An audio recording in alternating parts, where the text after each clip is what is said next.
Welcome to the hottest movie review on the internet today, the A-List Review. I'm your host, the game changer, Wes Truth, and today I am here to review a movie that came out last week in theaters, but I finally got the chance to catch it this week. So, ladies and gentlemen, here's my review of the 2016 drama, Snowden.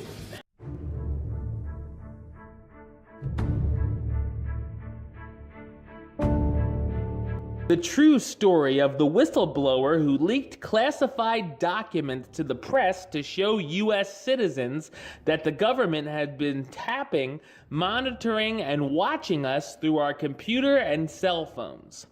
Whether you feel he's a traitor or a hero, you'll likely learn some information about Snowden's story you didn't know before. So what did I think of Snowden?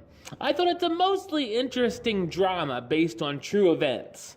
The film covers the highlights of Snowden's career working for the government, from his early days in the army until he broke both of his legs, to finding a job in the CIA and the NSA, where he found out exactly what was going on with employees being able to snoop on citizens at the click of a button.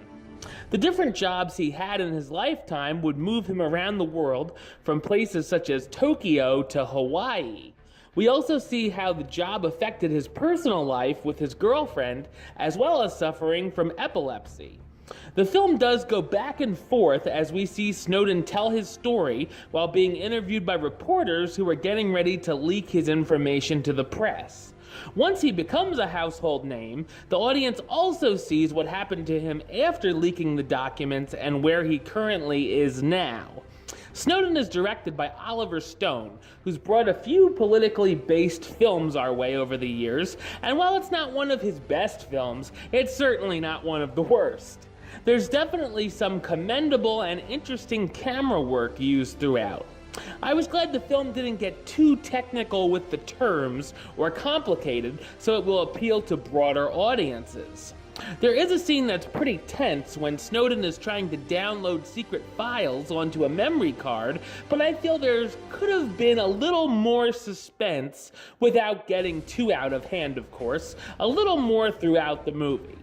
Clocking in a little over 2 hours, the pacing of the film can be very slow at times, placing its rewatchability into question, at least for myself, and I felt a few elements probably could have been edited down a bit.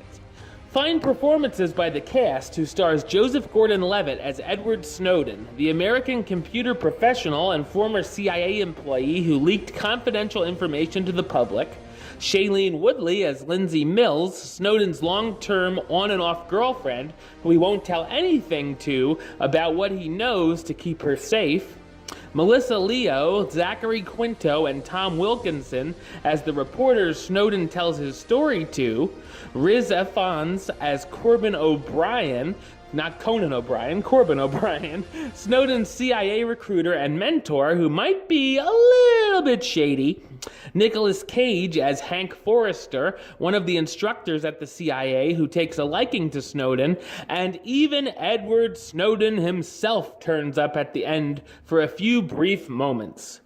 While I feel you should be somewhat intrigued into the subject matter to consider viewing it, Snowden kept me interested enough to warrant a recommendation. I'm going to give it the rating of do it. Alright, well that's the show. I'll be back tomorrow with another review. But until then, don't forget to subscribe right here on YouTube. youtube.com/westside515. You can like the show on Facebook, facebook.com/WestTruthAlist. And of course, you can follow me on the Twitter or the Instagram @WesAlist. Until next time, Troop out.